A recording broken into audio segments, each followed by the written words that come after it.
สถานีวิทยุกระจายเสียงพระพุทธศาสนาแห่งชาติและสังคมคลื่นเพื่อการศึกษาพระพุทธศาสนาและวัฒนธรรมระบบ FM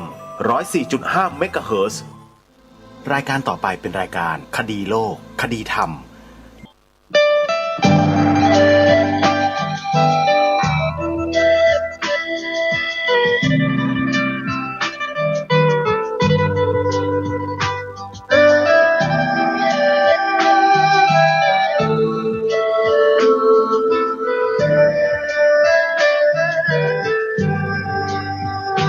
กล้าคิดก็ต้องกล้าทำอย่ากลัวถ้าทำความดีเร่งศึกษาปัญหาให้ทันท่วงทีเมืองไทยจะพัฒนากว่านี้รายการดีๆคดีโลกคดีธรรมขอรำพันบรรยายความคิดเครื่องหมายแห่งสีทั้งสามงามถนัดขาวคือบริสุทธิ์สีสวัสดิ์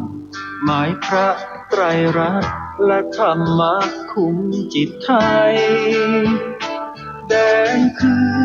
โลหิตเราใสซึ่งยอมสละได้เพื่อรักษาชาติศาสนาน้ำเงินคือสีโสภาอันจอมประชาถ้าโปรดเป็นของส่วนองค์จัดริ้วเข้าเป็นไตรรงค์จึงเป็นสีธงที่รักแห่งเราชาวไทยทหารอวตารนำไปยงยุทธวิชัยวิชิตก็ชูเกียรติสยาม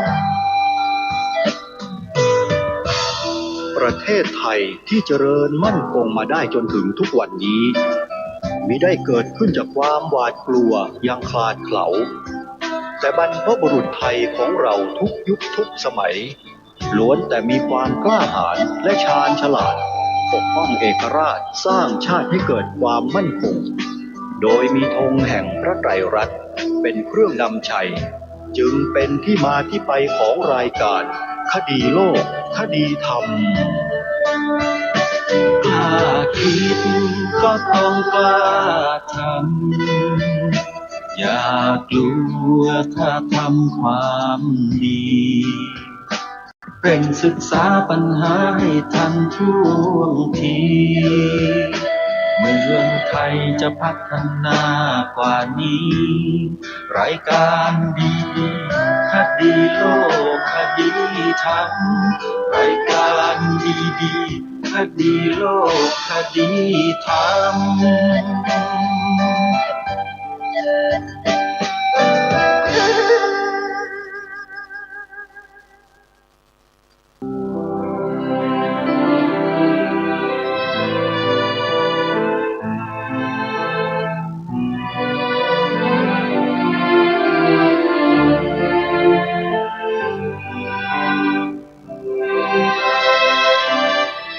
ขอกราบถวายความนอบน้อมแด่พระรัตนตรัยถวายความเคารพพระมหาเถระพระเถรานุเถระทุกท่านขอความสุขความเจริญในธรรมจงบังเกิดมีแด่ท่านสาธุชนที่กำลังติดตามรับฟังรายการจากสถานีวิทยุแห่งนี้ทุกท่าน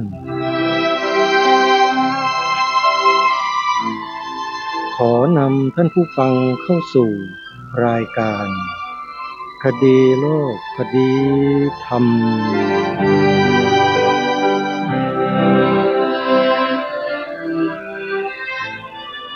พบกันวันนี้วันแรม1 ค่ำเดือน 4วันนี้ตรงกับวันพุธที่ 4 มีนาคมพระพุทธศักราช 2569 รายการคดีโลกคดีธรรมมาพบกับสาธุชนเป็นประจำทุกวันจันทร์ถึงวันศุกร์และวันเสาร์อาทิตย์ทางสถานีวิทยุแห่งนี้ท่านสามารถดาวน์โหลดแอปพลิเคชันที่ชื่อว่าวิทยุพุทธศาสนาทั่วไทยเพื่อติดตามรับฟังรายการนี้ได้ทุกวันแอปพลิเคชันดังกล่าวมีรายการธรรมะตลอด 24 ชั่วโมงให้สาธุชนเลือกรับฟังกันเป็นจำนวนหลายร้อยสถานีหลายร้อยรายการมีอยู่ประมาณ40กว่าสถานีวิทยุที่ให้ท่านทั้งหลายได้เลือกเปิดรับฟังรายการธรรมะได้ตลอด 24 ชั่วโมงอนุโมทนาบุญกับญาติโยมที่จะแนะนำเพื่อนๆญาติธรรมของเราให้ดาวน์โหลดแอปพลิเคชันดังกล่าวนี้ไปฟังธรรมะเท่ากับว่าท่านให้ธรรมะเป็นทานพระพุทธเจ้าตรัสว่าสัพพทานังธรรมทานังชินาติการให้ธรรมะเป็นทานชนะการให้ทั้งปวงเพราะฉะนั้นการบอกให้ผู้อื่นดาวน์โหลดแอปพลิเคชันนี้เท่ากับว่าให้ธรรมะเป็นทานด้วยใครที่ต้องการจะได้อานิสงส์แห่งบุญดังกล่าวก็บอกต่อๆกันไปนะโยมนะเพื่อให้ปัญญาแห่งสัมมาทิฏฐิได้เกิดมีขึ้นในหมู่พี่น้องประชาชนคนไทยของเราให้มากยิ่งขึ้นเป็นบุญเป็นกุศลของเราเป็นบุญเป็นกุศลของคนที่เราบอกและที่สำคัญก็คือเป็นบุญเป็นกุศลของประเทศชาติบ้านเมืองของเราด้วยช่วยกันนะโยมนะแนะนำกันให้ดาวน์โหลดแอปพลิเคชันดังกล่าวไปฟังเพราะว่าการฟังเนี่ยเป็นเหตุเบื้องต้นของความรู้และไม่มีความรู้อะไรที่จะประเสริฐเลิศไปกว่าการรู้ธรรมะที่พระสัมมาสัมพุทธเจ้าตรัสแสดงนี่แหละคือสิ่งที่ประเสริฐสูงสุดไม่ใช่ในโลกสูงสุดในสกลจักรวาลทั้งหลายทั้งปวงในกาแล็กซี่ในอะไรต่างๆเนี่ยไม่มีที่ไหนที่จะประเสริฐเลิศเท่ากับ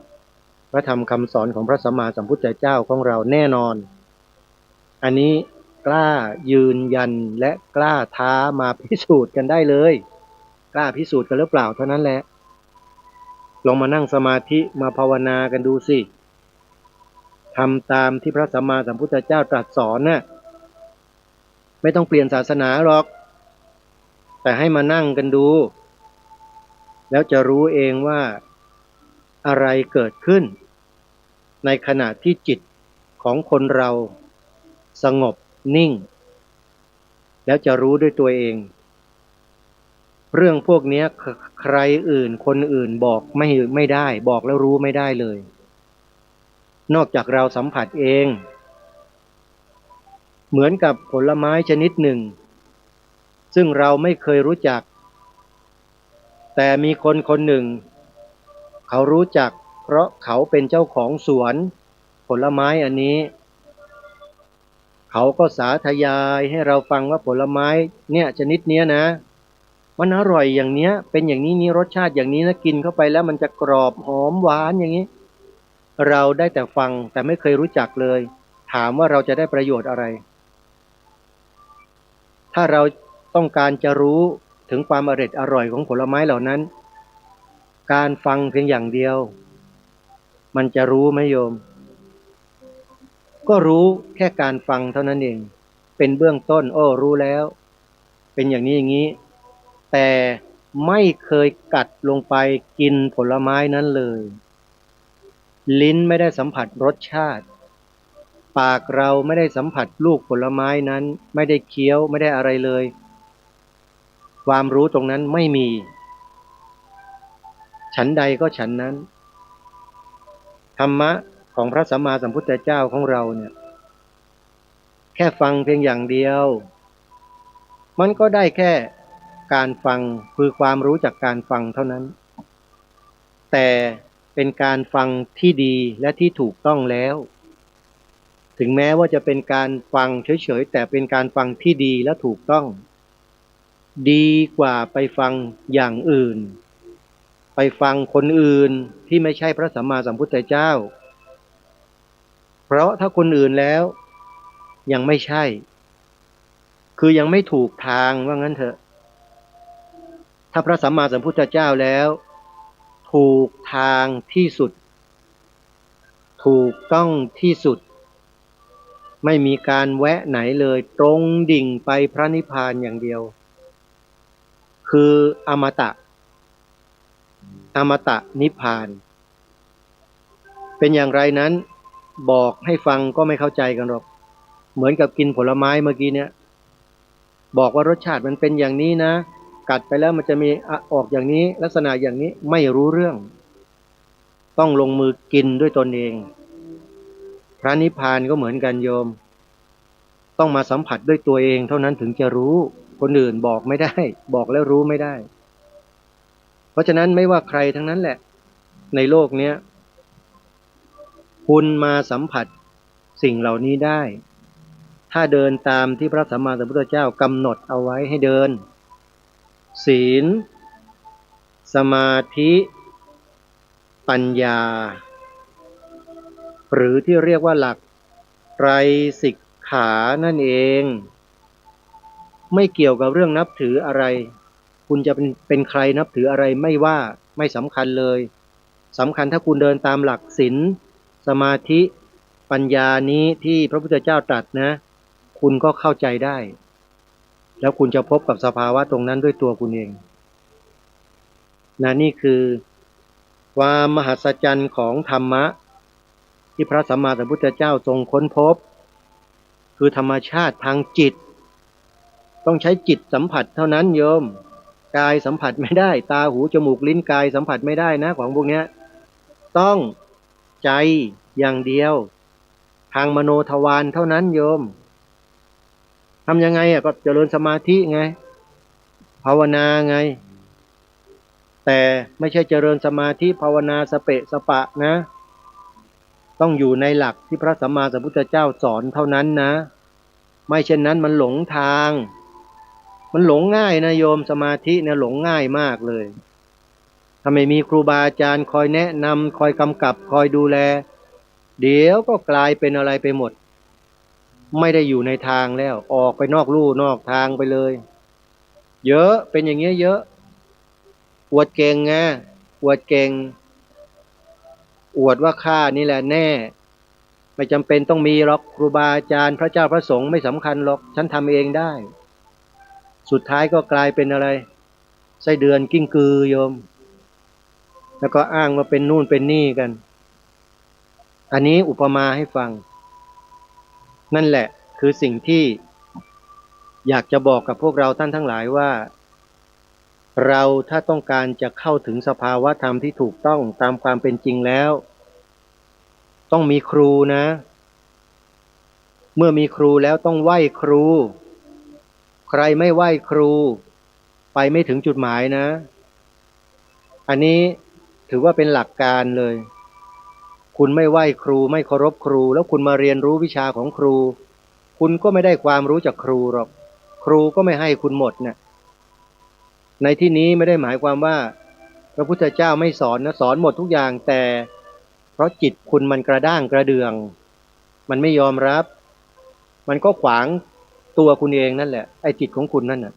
ที่มันกระด้างกระเดื่องที่มันแข็งนั่นน่ะเพราะฉะนั้นถ้าจะให้ไปสู่จุดหมายต้องอ่อนน้อมถ่อมตนจิตควรจิตอ่อนมันจึงจะเข้าถึงสภาวะธรรมได้ง่ายแต่ถ้าแข็งทื่ออยู่ไม่มีวันนะฮะรับรองได้ว่าไม่ถึงหรอก แล้วก็จะตั้งตนเป็นศาสดาเสียเองด้วยเยอะแบบนี้เยอะมากในสังคมเราสังคมไหนก็แล้วแต่นะต้องขอบอกกับพวกเราว่าให้ระมัดระวังนะ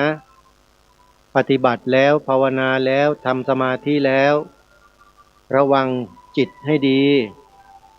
มันจะมีสิ่งเข้ามาแทรกนะถ้าไม่มีครูบาอาจารย์น่ะเมื่อแทรกแล้วมันจะกู่ไม่กลับมันจะไปลับไปลิบเลยไปแต่งตัวแต่งกายเป็นอะไรก็ไม่รู้กลายเป็นอีกลัทธิหนึ่งขึ้นมาเยอะแยะไปหมดเต็มไปหมดเลยทุกวันเนี่ยนี่แหละเขาเรียกว่าอวดเก่งอวดดีสุดท้ายก็ถูกครอบงำด้วยอำนาจของอะไรก็ไม่รู้แต่ไม่ใช่พระรัตนตรัยแต่เป็นอะไรก็ไม่ทราบเหมือนกันอันนี้ก็ไปพิจารณากันเองนะโยมอาตมานี่พูดทั้งหมดไม่ได้หรอกเพราะถ้าพูดไปทั้งหมดเดี๋ยวมันก็ไปโดนคนนั้นคนนี้เขาไม่ดีโยมทั้งที่รู้อยู่นี่แหละว่าอะไรแบบไหนยังไงแต่ไม่พูดเพราะมันจะไปกระทบกระเทือนบางสำนักนะบางลัทธิที่เขาเชื่อของเขาอยู่เอาละกลับเข้ามาเนื้อหาสาระในวันนี้ดีกว่าเบื้องต้นนี้ก็ต้องประชาสัมพันธ์ข่าวงานบุญที่ทางรายการได้ประกาศไปเมื่อวานนี้ย้ำให้พวกเราได้ทราบว่าในวันที่8มีนาคม7 8 9มีนาคมมีงานไหว้ครูปู่ประกำช้างที่วัดป่าอาเจียงบ้านหนองบัวตำบลกระโพอำเภอท่าตูมจังหวัดสุรินทร์ใครที่จะไปเที่ยวไปชมไปดูประเพณีแบบโบราณดั้งเดิมระหว่างคนกับช้างเนี่ยนะต้องไปที่นี่ถึงจะได้ข้อมูลที่ถูกต้องคือวัดป่าอาเจียงญาติโยมไปเที่ยวดูงานกันนะ7 8 9มีนาคมใครจะร่วมทำบุญสนับสนุนกิจกรรมของทางวัดโทรศัพท์ไปบอกกับทางเจ้าอาวาสแสดงความจำนงกับเจ้าอาวาสวัดป่าอาเจียงได้เลยโยมหมายเลขโทรศัพท์0 6 4 2 2 8 2 4 2 2 0 6 4 2 2 8 2 4 2 2และในวันที่9 10มีนาคมเป็นประจำทุกปีที่สถานีวิทยุพระพุทธศาสนาแห่งชาติประจำจังหวัดเลยวัดป่าจริยธรรมจัดงานทำบุญทอดพระป่าสถานีวิทยุเป็นประจำทุกปี9มีนาคมและ10มีนาคมจึงขอเรียนเชิญเจริญพรศรัทธาสาธุชนญาติโยมไปร่วมงานโดยพร้อมเพรียงกันที่วัดป่าจริยธรรมตำบลนาดอกคำอำเภอนาด้วงจังหวัดเลยหมายเลขโทรศัพท์0 8 3 3 2 7 5 7 0 0 0 8 3 3 2 7 5 7 0 0ใครจะโทรศัพท์ไปร่วมทำบุญสนับสนุนสถานีวิทยุพระพุทธศาสนาแห่งชาติประจำจังหวัดเลยวัดป่าจริยธรรมก็โทรเข้าไปที่หมายเลขโทรศัพท์นี้ได้เลยนะโยมนะและในวันที่14มีนาคมตรงกับวันเสาร์นะโยมวันเสาร์ที่14 มีนาคมงานทำบุญทอดผ้าป่าสถานีวิทยุอีกแห่งหนึ่ง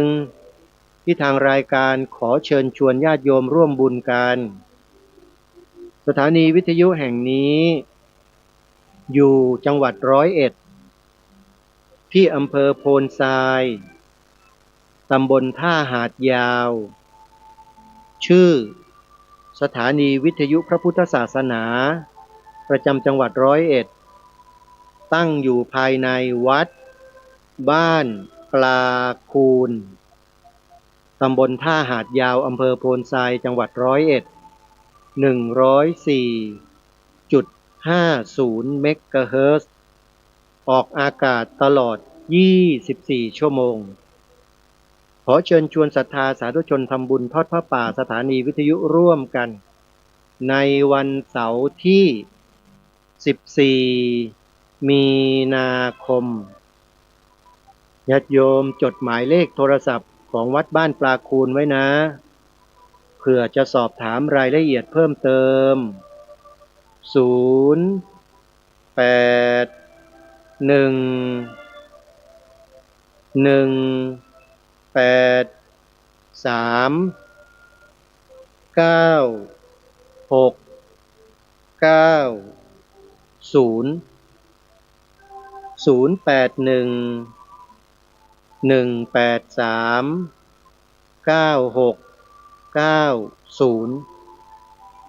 นี่ก็เป็น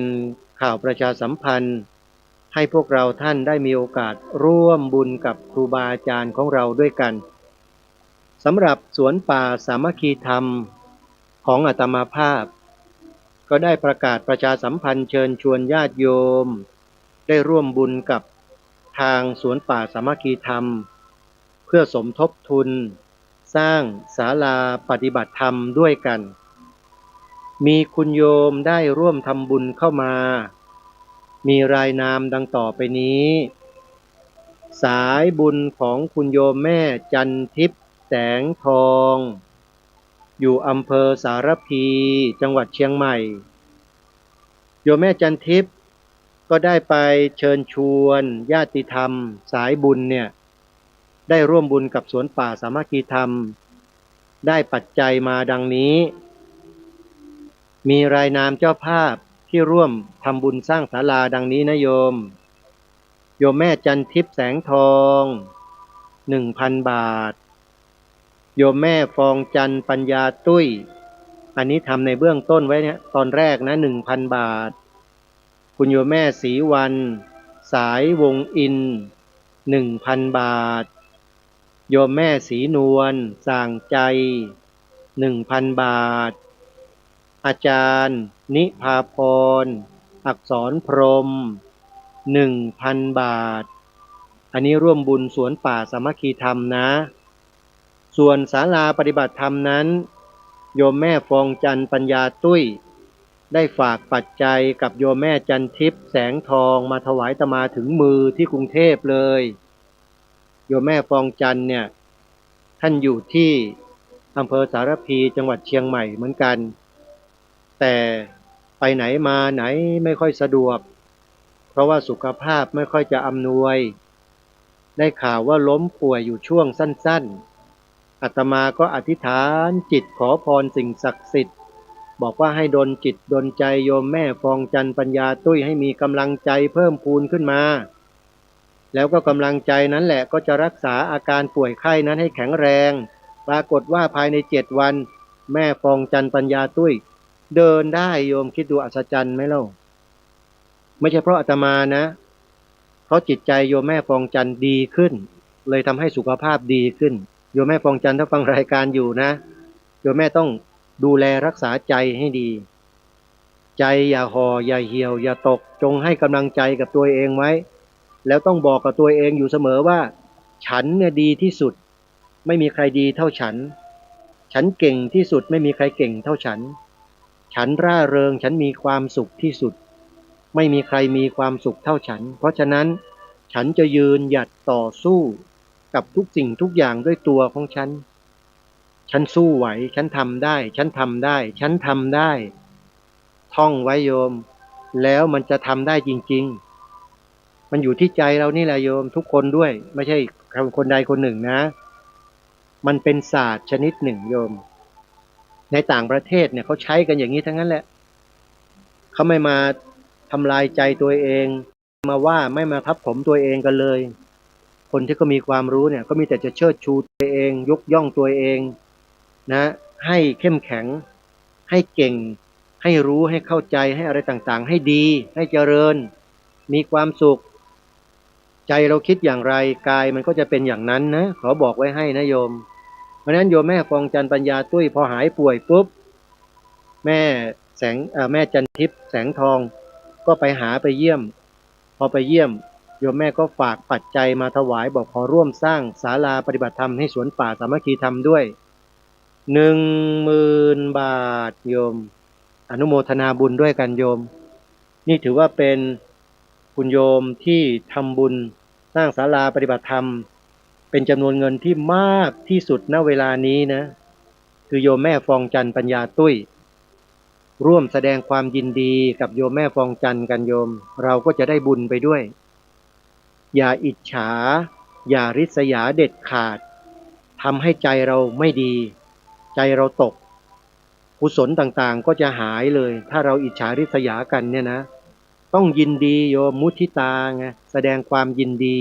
อนุโมทนาสาธุให้กันแล้วจะมีแต่สิ่งดีๆเกิดตลอดโลกเราจะดีไปด้วยประเทศชาติบ้านเมืองก็จะดีเพราะใจของเราดีกันทุกคนจริงไหมนี่แหละเหตุแห่งคุณงามความดีมันอยู่ที่หัวใจของเราอนุโมทนาบุญโยมแม่ฟองจันทร์ปัญญาตุ้ยอาตมาภาพก็อธิษฐานจิตเวลาสวดมนต์ไหว้พระก็น้อมบุญให้กับโยมแม่ฟองจันทร์เสมอให้แข็งแรงสุขภาพดีมีใจที่เข้มแข็งมีใจที่ต่อสู้มีใจดีอยู่ตลอดโยมนะอีกท่านหนึ่งก็คือคุณโยมแม่แก้วดีมหาเทพโอ้โหนามสกุลดีจังเลยแม่แก้วดีมหาเทพฝากปัจจัยมากับแม่จันทิพย์โอนปัจจัยเข้ามาทำบุญ1,000 บาทร่วมสร้างศาลาปฏิบัติธรรมที่สวนป่าสามัคคีธรรมอนุโมทนาสาธุกับญาติโยมชาวอำเภอสารพีจังหวัดเชียงใหม่ทุกท่านทุกคนที่บริจาคกันมานะขอให้ร่ำรวยขอให้มีชีวิตที่ดีเจริญรุ่งเรืองสุขภาพแข็งแรงอายุยืนกันทุกคนมีความสุขกายสุขใจตลอดกาลทุกเมื่อเทินอนุโมทนาสาธุนะโยมนะใครที่จะร่วมทำบุญสร้างศาลาให้กับสวนป่าสามัคคีธรรมของอาตมานะโยมโอนปัจจัยเข้ามาร่วมบุญได้เลยอาตมามีบัญชีธนาคารให้ญาติโยมได้ร่วมทำบุญนะโอนเข้ามาที่ธนาคารไทยพาณิชย์หมายเลขบัญชี11421949897ธนาคารไทยพาณิชย์หมายเลขบัญชี11421498897ขออภัยท่านผู้ฟังนะชื่อบัญชีพระประหลัดนรงฤทธิ์นะชื่ออาตมาเลยปัจจัยที่โยมถวายเข้ามาเนี่ยจะนำไปใช้จ่ายนะค่าช่างรับเหมาในแต่ละช่วงอาตมาจะเหมาทีเดียวทั้งหมดแล้วเซ็นสัญญาเนี่ยท่าทางจะลำบากโยมเพราะปัจจัยไม่มีพร้อมโยมถวายมาก็จะจ่ายให้กับนายช่างไปค่อยๆทยอยไปไม่รู้กี่ปีกี่ชาติละกว่าจะเสร็จศาลาหลังเนี้ยเพราะว่าเจ้าภาพใหญ่ๆที่ถวายเป็นล้านๆเป็นแสนๆไม่มีโยมมีแต่1 บาท2 บาท 4 บาท 5 บาท 7 บาท 9 บาทโยม10 บาท50 100 99 บาทอย่างเงี้ยมีแล้วที่จะมี500จะมี1,000เนี่ยน้อยมากเลยโยมเนี่ยมีสายบุญจากโยมแม่จันทิพย์แสงทองที่อำเภอสารพีที่อ่านให้ฟังรายชื่อเมื่อกี้เนี่ยบริจาคกันมาคนละพันละพันละพันมีโยมแม่ฟองจันทร์ปัญญาตุ้ย10,000 บาทโยมเนี่ยเพิ่งจะมีรายระดับ 1,000 บาท จากคณะนี้แหละขออภัย ขออภัยท่านผู้ฟังครับขออนุโมทนาบุญนะโยมนะศาลา1 หลังเนี่ยนะมันต้องใช้งบประมาณเป็นล้านนะโยมไม่ใช่เงินแค่1,000-2,000แล้วเสร็จ มันต้องใช้เวลาไงอาตมาจึงไม่เกี่ยงหรอกเรื่องเวลามันไม่ได้สำคัญสำหรับอาตมาหรอกแต่สร้างไปเรื่อยๆเดี๋ยวมันก็เสร็จไม่เคยสนใจหรอกโยมว่าจะต้องกำหนดวันนั้นวันนี้วันโน้นไปกำหนดทำไมโยมเขาศรัทธาเขาให้มาบริจาคมาเขาก็สร้างไปได้ปูนมาถุงหนึ่งก็เทผสมกระทรายก่อขึ้นไปเทไปอย่างเงี้ยเพราะฉะนั้นอาตมาไม่ค่อยที่จะเดือดร้อนเกี่ยวกับเรื่องการสร้างศาลาหลังนี้เท่าไหร่โยมนะเพราะฉะนั้นโยมก็ทำบุญได้มาเรื่อยๆนะโยมนะทำมาเรื่อยๆตามบัญชีที่ได้แจ้งไปแล้วนั้นแต่ถ้าใครจะโอนทางพร้อมเพย์ซึ่งเป็นหมายเลขโทรศัพท์ด้วยนะก็สามารถโทรศัพท์และโอนปัจจัยผ่านเบอร์พร้อมเพย์นี้ได้เลยที่หมายเลข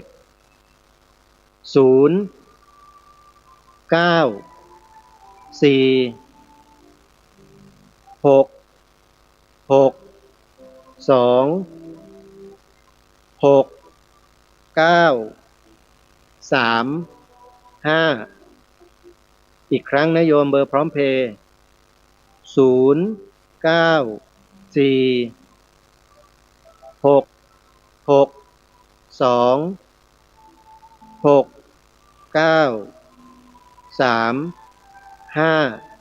อนุโมทนาบุญทุกท่านคุณโยมอภิวัตรเจริญวัยเจ้าของร้านขนมเบื้องโบราณร้านแม่แป๊ดตลาด100 ปี3 ชุกคุณโยมอภิวัตรท่านนี้โอนปัจจัยมาถวายเป็นเจ้าภาพสร้างศาลาปฏิบัติธรรมที่สวนป่าสามัคคีธรรมทุกวันละ200 บาทญาติโยมอนุโมทนาบุญยกมืออนุโมทนาบุญกับโยมอภิวัตรนะโยมเขาตั้งสัจจะเอาไว้จะทำบุญกับอาตมาเพื่อร่วมสร้างศาลาไปจนกระทั่งถึงวันยกเสาเอก26 มีนาคมวันละ200 บาทขออนุโมทนาสาธุแล้วก็มีคุณโยมอีกท่านหนึ่งนะโอนปัจจัยมาร่วมบุญกับอาตมาเนี่ยทุกวันเหมือนกันนะโยมนะคุณโยมคนนี้มีนามว่าเดี๋ยวสักครู่นะคุณโยมนัทชลิตาตุ้มทองโยมนัทชลิตาตุ้มทองจากจังหวัดนนทบุรีโอนปัจจัยเข้ามาร่วมเป็นเจ้าภาพสร้างศาลาปฏิบัติธรรมให้กับสวนป่าสามัคคีธรรมทุกวันละ10 บาทโอ้โหโยมสุดยอดมากโอนทุกวันเลยเนี่ยเห็นไหมโยมเขามีความตั้งใจตั้งสัจจะอธิษฐานไว้แล้วเขาก็ทำกุศลแรงนะโยมการทำแบบเนี้ยนะโยมแล้วโยมเหล่านี้เขาจะประสบความสำเร็จในชีวิตอย่างอัศจรรย์เพราะเขาตั้งสัจจะไว้แล้วเขาก็ทำตามสัจจะนั้นมีพระคุณเจ้าอีกรูปหนึ่งญาติโยมท่านก็โอนมาถวายทุกวันเหมือนกันไม่ขาดเลยนั่นก็คือพระประหลัดสุริยาธรรมรักษ์นะธรรมรักษ์ท่านโอนมาให้วันละ1 บาท โอนทุกวันเลยโยมท่านพระประหลัดสุริยาธรรมรักษ์เนี่ยนะฮะนามสกุลท่านเต็มอะไรไม่ทราบเพราะว่าในบัญชีเนี่ยมันเห็นแค่นี้เองนะรักษาเนี่ยท่านโอนถวายทุกวันเหมือนกันก็ต้องขออนุโมทนาสาธุกับโยมกับท่านพระประหลัดสุริยาด้วยนะครับแล้วนอกนั้นนะก็มีคุณโยมที่ร่วมบุญกันเข้ามาโดยไม่ได้แจ้งโอนผ่านบัญชีมาคนละเล็กคนละน้อย5 บาท10 บาท7 บาท8 บาทก็มี20 บาทก็มีโยม40ก็มีเนี่ยนะก็มีอยู่มาเรื่อยๆนะโยมมาเรื่อยๆแล้วก็คุณโยมแม่ถาวรบัพพาวันอยู่อำเภอเมืองจังหวัดเลยได้โทรศัพท์มาแจ้งบอกกับลูกสาวที่ทำงานอยู่ที่กรุงเทพบอกว่าให้โอนปัจจัยมาทำบุญสร้างศาลากับพระครูประหลัดนรงฤทธิ์ให้หน่อยคุณโยมลูกสาวของคุณโยมแม่ถาวรบัพพาวันก็โทรศัพท์มาหาอาตมาแล้วก็โอนปัจจัยมาทำบุญ1,000 บาทอนุโมทนาบุญกับคุณโยมแม่ถาวรบัพพาวันพร้อมด้วยคุณลูกสาวที่เป็นเรี่ยวแรงแห่งบุญกุศลให้กับโยมแม่นะโยมขอให้เจริญกันทั้งคู่เลยทั้งแม่และลูกทำกิจการงานใดก็ค่อยสำเร็จแล้วก็มีความร่ำรวยนะไม่อับจนไปที่ไหนก็ขอให้พ้นภัยมีชัยชนะตลอดกาลทุกเมื่อเทินสาธุสาธุอนุโมทนาบุญคุณโยมสุนิตราปล่ำปลิวจากจังหวัดนครปฐมสายบุญของสวนป่าสามัคคีธรรมของเราอีกท่านหนึ่งที่จิตอาสาของเราไปบอกบุญมาร่วมบริจาคมา500 บาทอนุโมทนาสาธุนะโยมนะนี่ก็เป็นรายชื่อของบรรดาญาติโยมที่ร่วมทำบุญสนับสนุนสวนป่าสามัคคีธรรมเข้ามาในวันนี้ตั้งใจจะเปิดเสียงอาจารย์ยักษ์ให้พวกเราได้สดับรับฟังกันคือท่านได้รับเชิญให้ไปปาฐกถาพิเศษเรื่องนักวิทยาศาสตร์ดินเพื่อมนุษยธรรมงานนี้ท่านไปบรรยายพิเศษที่ไหนไปบรรยายที่จังหวัดสุรินทร์นะโยมเมื่อวันดินโลกนี้เอง5 ธันวาคมพระพุทธศักราช 2568 อาตมาไม่ทราบว่าท่านจะไปบรรยายปาฐกถาพิเศษที่จังหวัดสุรินทร์ตอนแรกนึกว่าบรรยายอยู่ที่มาบเอื้องอำเภอบ้านบึงจังหวัดชลบุรีถ้ารู้ว่าไปสุรินทร์เนี่ยอาตมาไม่พลาดหรอกโยมเพราะว่ามันเป็นถิ่นที่ของสวนป่าสามัคคีธรรมนะที่จังหวัดสุรินทร์เนี่ยอาตมาก็จะสร้างศาลาด้วยก็เลยพลาดโอกาสแต่ไม่เป็นไรเพราะเทคโนโลยีสมัยใหม่เนี่ยเขามีการบันทึกเหตุการณ์เอาไว้ได้อาตมาก็เลยเปิดดูในแอปแดง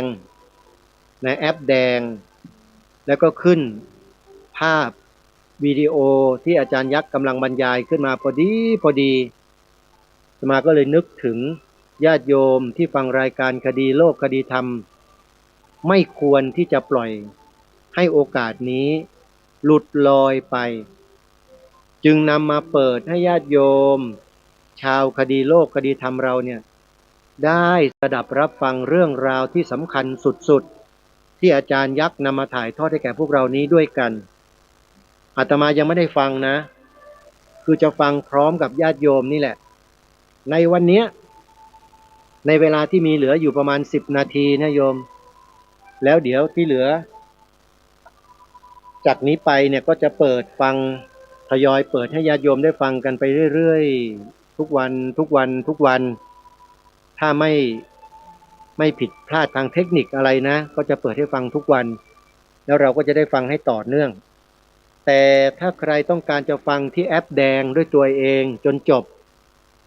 รวดเดียวจบเนี่ยเปิดได้เลยโยมแอปแดงคำว่าแอปแดงเนี่ยโยมเข้าใจหรือยังว่าคืออะไรเขาจะไม่เรียกชื่อเต็มกันแอปแดงก็คือ YouTube ทำไมเรียกแอปแดงก็เพราะสัญลักษณ์มันเป็นสีแดงเขาเลยเรียกสั้นๆว่าแอปแดงแล้วก็มีแอปฟ้าด้วยนะเขาใช้กันแอปฟ้าก็คือ Facebook ทำไมเรียกแอปฟ้าล่ะก็สัญลักษณ์มันสีฟ้าไงเขาก็เลยเรียกว่าแอปฟ้ายังไม่หมดยังมีแอปดำอีกนะแอปดำอะไรอีกล่ะแอปดำ TikTok ไงโยมทำไมเรียกแอปดำก็สัญลักษณ์มันสีดำไงโยมเพราะฉะนั้นต่อไปนี้โยมต้องเข้าใจอีกชื่อหนึ่งซึ่งเขาเรียกกันอย่างกว้างขวางแล้วนะตอนเนี้ยแอปแดงแอปฟ้าแอปดำแล้วก็ยังมีแอปอย่างอื่นอีกนะแต่อาตมาแค่นี้ว่าพอแล้วล่ะไม่ต้องไปมีมากหรอกเพราะฉะนั้นใครจะดูอาจารย์ยักษ์แบบเต็มต้นฉบับให้ไปที่แอปแดงแล้วก็พิมพ์ชื่อคลิปว่าปาฐกถาพิเศษแล้วก็ใส่ปรายานน้อยข้างบนสักนิดหนึ่งฟันหนูนะฟันหนูข้างบนแล้วก็พิมพ์คำว่านักวิทยาศาสตร์ดินเพื่อมนุษยธรรมปาฐกถาพิเศษแล้วก็ใส่ฟันหนูข้างบนนักวิทยาศาสตร์ดินเพื่อมนุษยธรรมแล้วก็ฟันหนูปิดข้างบนแล้วก็เว้นวรรคหนึ่งเคาะโดยอาจารย์ดร.วิวัฒน์สัลยกรรมธรวงเล็บเปิดอาจารย์ยักษ์วงเล็บปิดแค่นี้คลิปก็ขึ้นมาแล้วเดี๋ยวเรามาฟังกันดูในตอนเวลาที่เหลือเล็กๆน้อยๆนี่นะโยมแล้วเดี๋ยวถ้าเกิดว่ามันมีเวลานะก็จะเปิดฟังไปเรื่อยๆแต่ถ้าเวลาไม่พอก็ฟังเท่าที่มีเวลานะแล้วเดี๋ยวพรุ่งนี้มาฟังซ้ำกันอีกครั้งหนึ่งยาวๆเลยไปติดตามรับฟังอาจารย์ยักษ์ในหัวข้อเรื่องดังกล่าวพร้อมๆกันพี่น้องคือข่ายกติกรรมธรรมชาติที่อยู่ในสุรินทร์แล้วก็จริงมีมาจากอีกหลายจังหวัดเห็นมีหมอรุ่นเก้าคือเราเห็นว่าสังคมไทยกำลังเจอวิกฤตหนักก็เลยชวนกันมาเรียนแพทย์เอาไว้ได้สัก1,000 คนก็มีคนเมตตามาร่วมเรียนผมมาเรียนรุ่นเก้าผมเป็นนักเรียนแพทย์เพิ่งสอบใบประกอบโรคศิลป์ได้ไปเนี่ยเป็นหมอแล้วก็รุ่นเก้ากรุณายืนขึ้นหน่อยครับนั่นแต่งเครื่องแบบมาก็มีนะครับเขากำลังเรียนต่อเรียนเภสัชเรียนเวชต่อแล้วก็มีนักเรียนปูทะเลมหาวิทยาลัยอยู่ในพื้นที่ดินเค็ม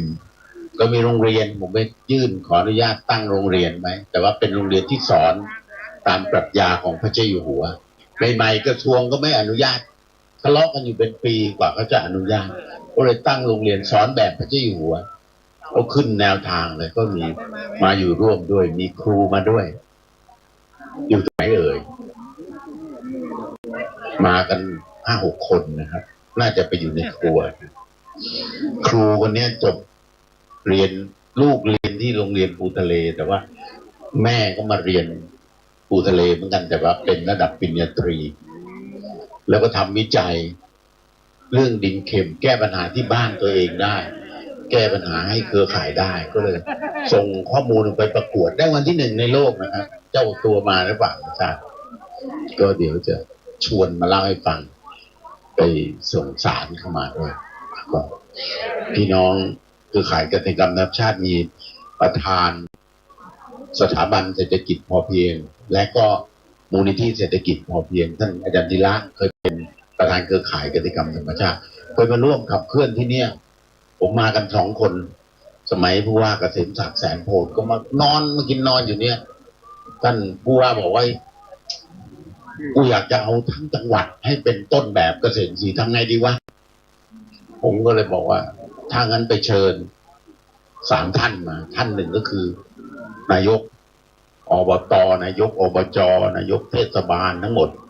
หรือนายก องค์การบริหารส่วนจังหวัดอีกท่านหนึ่งมาคุยกันสัก3 วัน เชิญประธานสภาและปลัดมาด้วย3 ท่าน มาสัมมนา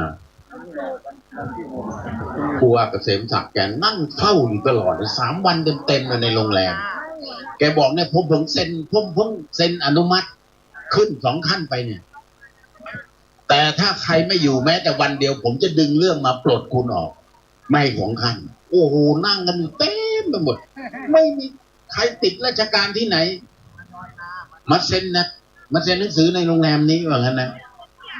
เพราะนั้นอย่ามาอ้างว่าติดราชการเรื่องนี้เป็นเรื่องสำคัญที่สุดผู้ว่าแกนั่งเฝ้าเองนะครับเกษมศักดิ์แสนโพธิ์ปรบมือให้ผู้ว่าเราหน่อยได้ไหมครับใครรู้จักคุ้นเคยกับท่านบ้างยกมือครับเป็นที่คนที่นี่นะคนอุดรนะครับท่านรองถ้าเป็นคนอุดรแต่โอ้อินมากเลยผมไปจันทีลาก็เลยต้องมาเหนื่อยแกมันอยู่ที่เนี่ยครับอบรมข้าราชการแล้วก็ท้องถิ่นด้วยเสร็จปั๊บหลังจากนั้นเป็นต้นไปทุกหมู่บ้านนายอำเภอทุกคนใครไม่ทำเรื่องเกษตรอินทรีย์อย่าเสนอ2 ขั้นมานะกูไม่ให้แม่มทั้งอำเภอเก็บดุมากเลยนะครับจำได้ใช่ไหมที่ตบมือถ้ายังจำบรรยากาศที่ผู้ว่าเกษมศักดิ์อยู่ได้ครับผมรบกวนยกมือนิดนึงครับโอ้โหบรรยากาศแกเขาจริงมากเลยกลางคืนพาผมตรวจเขาเรียกอะไรสถานบันเทิงไปตรวจสถานบันเทิงไหนผิดกฎหมายเป็นการกลางวันเราให้ความรู้กลางคืนไปตรวจสถานบันเทิงกันโอ้แกเอาจริงแล้วสุดท้ายแกมาบ่นแกบอกนายอำเภอผมไปขู่มันไว้มันเลยจัดกันทุกวันแล้วมันเชิญผมต้องไปบรรยายทุกหมู่บ้านทั้งจังหวัดทุกคืนกูเลยไม่ได้หลับได้นอนโอ้โหเป็นผลงานโอ้นี่ก็คิดถึงแกเล่าให้ฟังเนาะทราบว่าแกจะมานะเนี่ยอายุก็ยังไม่มากเนาะยังไม่80เนาะ80พอดีโอ้โหเอาปรบมือให้คน80แต่ยังฟิตเปี้ยอยู่เลยขออนุญาตย้อนลำลึกความหลังถึงคุณงามความดีของผู้ว่าเราเนาะก็อย่าหาว่าเป็นคนแก่แล้วว่าผมก็เป็นคนแก่แล้วล่ะแต่ผมยังไม่80นะเหลืออีกหลายปีกว่าจะ80ก็คิดถึงความหลังเนาะแล้วก็มีคณะกรรมการเราที่วิภาเป็นหนึ่งในผู้ที่ไปรับรางวัลดินโลกมาด้วยเดี๋ยวจะเล่าให้ฟังว่าไอ้ดินโลกมันมายังไงมีพี่วิภาแล้วก็มีอาจารย์ต่อท่านอาจารย์ต่อวงเป็นอดีตผู้บริหารของมหาวิทยาลัยลาดกระบังแล้วก็มาล่ำอาจารย์ผมจะลาออกดีไหมผมก็ไม่กล้าแนะนำผมบอกเอากระดาษมา1,000ผมว่าเดี๋ยวให้แกมาเล่าเองสนุกกว่าก็ลาออกมาทำสวน4 ไร่ใช้เวลาไม่กี่ปีโอ้เป็นต้นแบบได้ก็เลยชวนไปส่งผลงานไปประกวดที่กรุงโรมอิตาลีได้รางวัลมาครับเดี๋ยวจะเชิญมาแสดงตัวทุกท่านที่ไปด้วยกันมาทีนี้ไอ้ดินโลกมันเกิดมายังไงโอ้นี่ต้องให้เกียรติกับรุ่นผู้ใหญ่รุ่น90 กว่าแล้วล่ะเขาทำงานตั้งกับกลุ่มที่ตั้งกรมพัฒนาที่ดินมามีน้องๆมาจากกรมพัฒนาที่ดินไหมครับยกมือครับกรมพัฒนาที่ดินมีคนเดียวอ่ะทำงานอยู่ที่บูธอีกค่ะอยู่ที่บูธกี่คนอีก2 ท่านค่ะอีก2 คนเนาะนี่เป็นงานของกรมพัฒนาที่ดินเขาก็ตั้งกรมพัฒนาที่ดินขึ้นมาเนื่องด้วยบ้านเราเนี่ยมีปัญหาเรื่องดินเยอะอีสานนี่มีปัญหาดินเค็มนั่ง20 กว่าล้านไร่นะก็ตั้งกรมนี้ขึ้นมาเพื่อแก้ปัญหาดินเค็มตั้งมาอายุเท่าไหร่แล้วอายุเท่าไหร่แล้วลูกกรมพัฒนาที่ดิน62 ปีหรือไง67ผมก็ไม่แน่ใจ61หนูรีบถามอากูเลยถามอากู62 ปีนะถ้าผมจำไม่ผิดเป็นบำรุงให้ผมที่